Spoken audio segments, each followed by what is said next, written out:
Hello guys, ये हमारा chapter 1 का सेकंड वीडियो है। Chemical reactions and balance equation का सेकंड वीडियो है। कल हम पढ़ लिए थे types of reaction, two types पढ़ लिए थे, combination reaction and decomposition reaction पढ़ चुके हैं। आज हम लोग पढ़ेंगे third types of chemical reaction, displacement reaction. Basically displacement reaction पढ़ने से पहले हम लोग देख लेंगे रिएक्टिविटी सीरीज, क्योंकि ये फुल्ली डिपेंड किस पे, रिएक्टिविटी सीरीज पे। तो देखिए डिस्प्लेसमेंट रिएक्शन में क्या होता है कि जो ज्यादा रिएक्टिव वाले एलिमेंट होते हैं और एटम होते हैं, वो जो कम लेस रिएक्टिव एटम होते हैं उसको क्या करते हैं, डिस्प्लेस कर देते हैं, वहां से हटा देते हैं और कुछ जगह पे आ जाते हैं। Displacement reaction is a reaction in which more reactive element displace the less reactive elements। जैसे कि सबसे ज्यादा मोस्ट रिएक्टिव एलिमेंट क्या होता है, पोटेशियम, फिर sodium, calcium, magnesium, aluminium, zinc, iron, tin, lead, copper, silver, gold. ये 12 है। ये लिस्ट कितने का आता है, 12 लिस्ट आता है रिएक्टिविटी सीरीज का। सबसे ज्यादा रिएक्टिव पोटेशियम, सोडियम, कैल्शियम, सबसे लिस्ट होता है गोल्ड, सिल्वर, कॉपर। ये हम देखिए। अब हम लोग देखते हैं जैसे कि यहाँ डिस्प्लेसमेंट रिएक्शन है। देखिए आयरन किसके साथ रिएक्ट किया, कॉपर सल्फेट के साथ। जब आयरन कॉपर सल्फेट के साथ रिएक्ट किया तो देखिए इसमें से कॉपर को हटा दिया गया। क्यों? क्योंकि आयरन जो होता है, देखिए यहाँ कितने नंबर पे है, आयरन ज्यादा रिएक्टिव है किसके रिस्पेक्ट में, कॉपर के रिस्पेक्ट में। कॉपर 10 पे आते हैं, आयरन 7 नंबर पे है रिएक्टिविटी सीरीज में। इसीलिए क्या करता है, आयरन जो होते हैं इसको डिस्प्लेस कर देते हैं, कॉपर को, और क्या बना देते हैं, फेरस सल्फेट। क्या बनाते हैं, फेरस सल्फेट बनाते हैं और कॉपर को डिस्प्लेस करते हैं। तो ये है डिस्प्लेसमेंट रिएक्शन का एग्जांपल। अब हम लोग पढ़ेंगे double displacement reaction. Double displacement reaction ये 4 टाइप्स है। चौथा लास्ट टाइप है किसका, केमिकल रिएक्शंस का। इसमें क्या होता है कि एलिमेंट जो होते हैं और कंपाउंड जो होता है आपस में, दो एलिमेंट और कंपाउंड आपस में अपना आयंस को एक्सचेंज करते हैं। जैसे यहाँ पे है सोडियम सल्फेट, बेरियम क्लोराइड, ये आपस में क्या करता है, आयंस को एक्सचेंज करता है और क्या बनाता है, barium sulphate and sodium chloride बना देता है। ये आपस में एक्सचेंज करता है कंपाउंड को। ये हो गया डबल डिस्प्लेसमेंट रिएक्शन का। अब हम लोग देखेंगे प्रिसिपिटेशन रिएक्शन। उससे प्रिसिपिटेशन रिएक्शन देखने से पहले हम लोग देखेंगे प्रिसिपिटेट कि प्रिसिपिटेट क्या होता है। देखिए कोई भी सॉल्यूशन है, अगर उसमें कोई भी सब्सटेंस डिसॉल्व पूरी तरह से नहीं होती है और वो स्कैटर कर जाता है, कोई इनसॉल्युबल सब्सटेंस उसमें स्कैटर कर जाता है, बॉटम में जाके सेटल हो जाते हैं, तो उसी जो अनसॉल्युबल और इनसॉल्युबल सब्सटेंस जो होता है उसी को कहते हैं प्रिसिपिटेट। समझ गया? तो देखो तो प्रिसिपिटेशन रिएक्शन उसी के रिस्पेक्ट में है कि जिस सॉल्यूशन में any reactions in which precipitate is formed और formation of precipitation in any reaction is called precipitation reaction। किसी भी रिएक्शन में कोई भी एलिमेंट और मेटल जो है आपस में रिएक्ट करता है और उसमें प्रिसिपिटेट प्रोड्यूस होता है, प्रोडक्शन होता है, उसको कहते हैं प्रिसिपिटेशन रिएक्शन। ये हो गया प्रिसिपिटेशन रिएक्शन। हम लोग देखेंगे आप last topic, corrosion and rancidity. ये जो है लास्ट टॉपिक है। देखिए कोरोजन में क्या होता है, कोरोजन में सिंपली होता है कि कोई भी मेटल होता है उसको ईटेन अप और डिस्ट्रॉय। ये मतलब कि ईटेन अप होता है, कोई भी सब्सटेंस जो होता है उसको ईटेन मतलब खाता है, खराब कर रहा है। जैसे कि रस्टिंग ऑफ आयरन। जब हम लोहे को मॉइस्चर में छोड़ देंगे, मॉइस्चर का मतलब क्या होता है, एयर एंड वाटर दोनों क्या रहे, प्रेजेंस रहे, साथ में एक साथ रहे, उसी को कहते हैं मॉइस्चर। तो जब हम रस्टिंग ऑफ आयरन कब होगा, जब हम कोई भी आयरन है, कोई भी लोहे की चीज है, उसको अगर हम बारिश में भी छोड़ दें और धूप में भी छोड़ दें, दोनों छोड़ दें, तो कुछ दिन में देखेंगे क्या हो जाएगा, वो रस्टिंग होना शुरू हो जाएगा। मतलब कि कोई भी उसको सब्सटेंस जो है उसको ईटन खाना शुरू कर देगा और उसको खराब करना शुरू कर देगा। तो रस्टिंग ऑफ आयरन, चाहे कोई भी रस्ट लगता है या कोरोजन होता है, इतना खाया जाता है, उसको खोखला बनाता है, उसको क्या बनाता है, कमजोर बनाता है, वो चीज का स्ट्रेंथ को पूरा वीक कर देता है। जैसे हम लोगों के बॉडी में अगर डिजीज हो जाए, बीमारी हो जाए, बैक्टीरिया अटैक कर जाए तो हम लोग का बॉडी क्या होता है, हम लोग कमजोर हो जाते हैं और वीकनेस शुरू हो जाता है। इसी प्रकार इसमें क्लोजर में होता है, तो इसमें जब मॉइस्चर के कंटेक्ट में अगर जब भी आएंगे कोई भी आयरन वाला सब्सटेंस तो उसको क्या हो जाएगा, रस्टिंग होना शुरू, जंग लगना शुरू हो जाएगा। अब रेंसिडिटी हम देखते हैं, ये लास्ट टॉपिक है रेंसिडिटी। रेंसिडिटी क्या होता है कि रेंसिडिटी कोई भी ऑयली फूड होता है या फैट कंटेनिंग फूड, मतलब कोई भी ऐसा भोजन जिसमें ऑयल मतलब तेल रहे, मतलब तेल से बना हुआ, छना हुआ, तला हुआ और फैट जिसमें फैट कंटेन करे फूड, उसको अगर हम ओपन छोड़ देते हैं, ओपन बिना पैक किए हुए कोई भी टाइट कंटेनर में नहीं रखे, ऐसे ओपन छोड़ देते हैं तो उसमें तुरंत अटैक करता है कौन, ऑक्सीजन अटैक करता है और उसको ऑक्साइड कर देता है।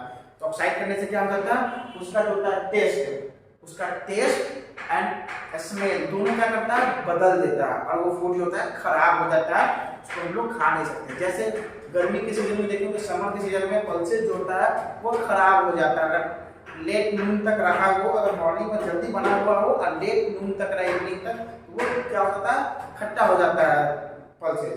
उसी तरह वो रेंसिडिटी लग जाता है। चिप्स अगर रखे हैं आप, तो चिप्स में भी अगर आप ताल पर छान कर रख दीजिएगा बाहर, तो तुरंत उसमें क्या हो जाएगा, ऑक्साइड लग जाएगा, ऑक्सीजन, और उसको खराब कर देगा, टेस्ट भी, और वो खाने पे हमारे बॉडी के लिए क्या रहता है, अनफिट रहता है, वो हमारे बॉडी को हानि पहुंचाता है। ये हो गया। तो जो हम लोग का चिप्स मिलता है मार्केट में, चिप्स कुरकुरे चिप्स, उस समय कौन सा गैस रहता है, उसमें नाइट्रोजन गैस फीड किया जाता है ताकि क्या करे, वो ऑक्साइड होने से रोके। इसीलिए जो चिप्स हम लोग खरीदते हैं चिप्स, उस समय ऑक्सीजन ये नाइट्रोजन गैस होता है, नाइट्रोजन गैस जो रेंसिडिटी से बचाता है, ऑक्साइड होने नहीं देता है। देखो अब है जो हम लोग जैसे है, ठीक है, ऑयली फूड बना है, फैटी फूड रखे हुए हैं, तो भाई कैसे स्टोर रखेंगे, उसका भी तो कुछ होना चाहिए ना, प्रिवेंट कैसे करें रेंसिडिटी से। तो प्रिवेंटिव के लिए जो सब्सटेंस या जो फूड हम लोग का कंटेन करता है फैट्स कंटेन करे, ऑयल कंटेन करे, उसमें क्या करें, एंटीऑक्सीडेंट सब्सटेंस होता है, एंटीऑक्सीडेंट अगर मिला देंगे उसमें, मिक्स कर देंगे, तो वो जल्दी ऑक्सीजन से नहीं होगी और वो सेफ रहेगी, प्रिवेंट रहेगी। और नहीं तो एयर टाइट कोई भी कंटेनर होगा उसमें पैक कर दीजिए, एयर टाइट कंटेनर में पैक कर दीजिए, तो उसमें भी रेंसिडिटी नहीं होगी। ये मेरा ये चैप्टर फर्स्ट खत्म हो गया, ये केमिस्ट्री का चैप्टर फर्स्ट खत्म हो गया। अब हम लोग लेके आएंगे वीडियो बायोलॉजी का चैप्टर फर्स्ट। जय हिंद। देखिए अब ये केमिकल रिएक्शन में 3 और डिफरेंट टाइप्स ऑफ रिएक्शन है। फर्स्ट क्या है, दूसरा ऑक्सीडेशन रिएक्शन, रिडक्शन रिएक्शन, आइए रिडॉक्स रिएक्शन। देखो ऑक्सीडेशन में क्या होता है, ऑक्सीडेशन रिएक्शन में जब भी कोई रिएक्शन होता है, अगर उसमें एडिंग हो जाता है, ऑक्सीजन का एडिंग होता है और हाइड्रोजन का रिमूवल होता है, उसी को क्या बोलते हैं, ऑक्सीडेशन रिएक्शन। जैसे एग्जांपल यहाँ पे क्या है, कॉपर जब रिएक्ट करता है ऑक्सीजन से, तो देखिए इसका रिजल्ट क्या आया, कॉपर, तो सिर्फ कॉपर है, लेकिन रिजल्ट में क्या आया, O भी ऐड हो गया, तो क्या हो गया, ऑक्सीडेशन रिएक्शन हो गया। अब सेकंड क्या है, रिडक्शन रिएक्शन। उसमें क्या होता है, जस्ट इसका अपोजिट होता है। रिडक्शन रिएक्शन में होता है कि इसमें एडिशन होता है हाइड्रोजन का और रिमूवल होता है ऑक्सीजन का, मतलब gaining of hydrogen and losing of oxygen reduction reaction में। जैसे एग्जांपल देखिए यहाँ पे क्या है, CuO कॉपर ऑक्साइड यहाँ पे दिया हुआ है, वो किया हाइड्रोजन के प्रेजेंस में, तो क्या बन गया, यहाँ पे ऑक्सीजन है, देखो यहाँ पे क्या हुआ, ऑक्सीजन रिमूव हो गया, क्या बन गया, सिंपली कॉपर बन गया, सिर्फ कॉपर बन गया, तो सिंपली यहाँ से क्या हुआ, ऑक्सीजन हट गया, रिजल्टेंट है ये रिजल्टेंट है, ये प्रोडक्ट है। रिजल्टेंट में क्या है, ऑक्सीजन है, और प्रोडक्ट में ऑक्सीजन नहीं है, इसका मतलब रिमूवल ऑफ ऑक्सीजन हुआ, this is called reduction reaction. इसमें थर्ड है रिडॉक्स रिएक्शन। क्या है, third redox reaction.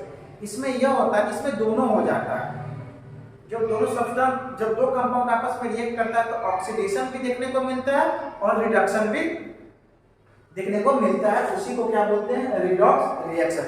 The reaction in which both phenomena is happening same time, oxidation as well as reduction, is known as redox reaction.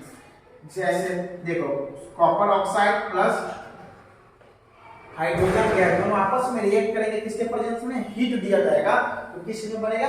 यहाँ copper और यहाँ पे oxygen आएगा, यहाँ कॉपर बनेगा, कॉपर एटम, और ये वाटर मॉलिक्यूल्स बनेगा। देखिए यहाँ पे रिजल्टेंट में क्या है? कॉपर ऑक्साइड के साथ क्या है? ये ऑक्सीजन है, लेकिन इसी रिजल्टेंट में देखेंगे तो यहाँ पे क्या है? ऑक्सीजन नहीं है, तो ये क्या हो गया? रिडक्शन हुआ। देखिए यहाँ पे क्या हुआ? हाइड्रोजन है, लेकिन इसका रिजल्टेंट में देखेंगे प्रोडक्ट में तो क्या है? देखो हाइड्रोजन नहीं हो गया, यहाँ पे O ऐड हुआ है, तो मतलब क्या? एडिंग ऑफ ऑक्सीजन हुआ, तो ये क्या हो गया? ऑक्सीडेशन का मतलब सिमिलरली सेम टाइप में दो फेनोमेना एक ही साथ हो रही है, ऑक्सीडेशन भी और रिडक्शन भी, तो इसी को कहते हैं क्या? Redox reaction. हम लोग देखेंगे आप last topic corrosion and rancidity, ये जो है लास्ट टॉपिक है। देखिए कोरोजन में क्या होता है? कोरोजन में सिंपली होता है कि कोई भी मेटल होता है उसको ईटेन अप और डिस्ट्रॉय, ये मतलब कि ईटेन अप होता है कोई भी सब्सटेंस जो होता है उसको ईटेन मतलब खाता है, खराब कर रहा है, जैसे कि रस्टिंग ऑफ आयरन। जब हम लोहे को मॉइस्चर में छोड़ देंगे, मॉइस्चर का मतलब क्या होता है? एयर एंड वाटर दोनों क्या रहे? प्रेजेंस रहे, साथ में एक साथ रहे, उसी को कहते हैं मॉइस्चर। तो जब हम रस्टिंग ऑफ आयरन कब होगा? जब हम कोई भी आयरन है, कोई भी लोहे की चीज है, उसको अगर हम बारिश में भी छोड़ दे और धूप में भी छोड़ दे, दोनों छोड़ दे, तो कुछ दिन में देखेंगे क्या हो जाएगा? वो रस्टिंग होना शुरू हो जाएगा, मतलब कि कोई भी उसको सब्सटेंस जो है उसको ईटेन अप खाना शुरू कर देगा और उसको खराब करना शुरू कर देगा। तो रस्टिंग ऑफ आयरन चाहे कोई भी रस्ट लगता है, कोरोजन होता है, ईटेन अप खाया जाता है, उसको खोखला बनाता है, उसको क्या बनाता है? कमजोर बनाता है, उस चीज का स्ट्रेंथ को पूरा वीक कर देता है। जैसे हम लोगों के बॉडी में अगर डिजीज हो जाए, बीमारी हो जाए, बैक्टीरिया अटैक कर जाए तो हम लोग का बॉडी क्या होता है? हम लोग कमजोर हो जाते हैं और वीकनेस शुरू हो जाता है। इसी प्रकार इसमें कोरोजन में होता है, तो इसमें जब मॉइस्चर के कंटेक्ट में अगर जब भी आएंगे कोई भी आयरन वाला सब्सटेंस, तो उसको क्या हो जाएगा? रस्टिंग होना शुरू, जंग लगना शुरू हो जाएगा। अब रेंसिडिटी हम देखते हैं, ये लास्ट टॉपिक है रेंसिडिटी। रेंसिडिटी क्या होता है कि रेंसिडिटी कोई भी ऑयली फूड होता है या फैट्स कंटेनिंग फूड, मतलब कोई ऐसा भोजन जिसमें ऑयल मतलब तेल रहे, मतलब तेल से बना हुआ, छना हुआ, तला हुआ, और फैट्स जिसमें फैट कंटेन करे फूड, उसको अगर हम ओपन छोड़ देते हैं, ओपन बिना पैक किए हुए, कोई भी टाइट कंटेनर में नहीं रखा, ऐसे ओपन छोड़ देते हैं, तो उसमें तुरंत अटैक करता है कौन? ऑक्सीजन अटैक करता है और उसको ऑक्साइड कर देता है। तो ऑक्साइड करने से क्या हो जाता है? उसका जो होता है टेस्ट एंड स्मेल दोनों क्या करता है? बदल देता है, और वो फूड जो होता है खराब हो जाता है, उसको हम लोग खा नहीं सकते। जैसे गर्मी के सीजन में देखेंगे, समर के सीजन में पल्सेस जो होता है वो खराब हो जाता है, अगर लेट नून तक रहा हो, अगर मॉर्निंग में जल्दी बना हुआ हो और लेट नून तक रहा इवनिंग तक, तो वो क्या होता है? खट्टा हो जाता है पल्सेस। उसी तरह वो रेंसिडिटी लग जाता है। चिप्स अगर रखे हैं आप, तो चिप्स में भी अगर आप ताल कर छान कर रख दीजिएगा बाहर, तो तुरंत उसमें क्या हो जाएगा? ऑक्साइड लग जाएगा, ऑक्सीजन, और उसको खराब कर देगा, टेस्ट भी, और वो खाने पे हमारे बॉडी के लिए क्या रहता है? अनफिट रहता है, वो हमारे बॉडी को हानि पहुंचाता है। ये हो गया। तो जो हम लोग का चिप्स मिलता है मार्केट में, चिप्स कुरकुरे चिप्स, उस समय कौन सा गैस रहता है? उसमें नाइट्रोजन गैस फीड किया जाता है, ताकि क्या करे? वो ऑक्साइड होने से रोके। इसीलिए जो चिप्स हम लोग करते हैं चिप्स, उस समय ऑक्सीजन ये नाइट्रोजन गैस होता है, नाइट्रोजन गैस जो रेंसिडिटी से बचाता है, ऑक्साइड में नहीं देता है। देखो अब है जो हम लोग जैसे है, ठीक है, ऑयली फूड बनाया, फैटी फूड रखे हुए हैं, तो भाई कैसे स्टोर रखेंगे? उसका भी तो कुछ होना चाहिए ना, प्रिवेंट कैसे करें रेंसिडिटी से?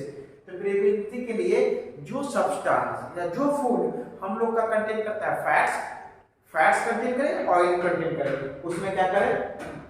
एंटीऑक्सीडेंट सब्सटेंस होता है, एंटीऑक्सीडेंट अगर मिला देंगे उसमें, मिक्स कर देंगे, तो वो जल्दी ऑक्सीडेशन से नहीं होगी और वो सेफ रहेगी, प्रिवेंट रहेगी। और नहीं तो एयर टाइट कोई भी कंटेनर होगा उसमें पैक कर दीजिए, एयर टाइट कंटेनर में पैक कर दीजिए, तो उसमें भी रेंसिडिटी नहीं होगी। ये मेरा ये चैप्टर फर्स्ट खत्म हो गया, ये केमिस्ट्री का चैप्टर फर्स्ट खत्म हो गया। अब हम लोग लेके आएंगे वीडियो बायोलॉजी का चैप्टर फर्स्ट। जय हिंद।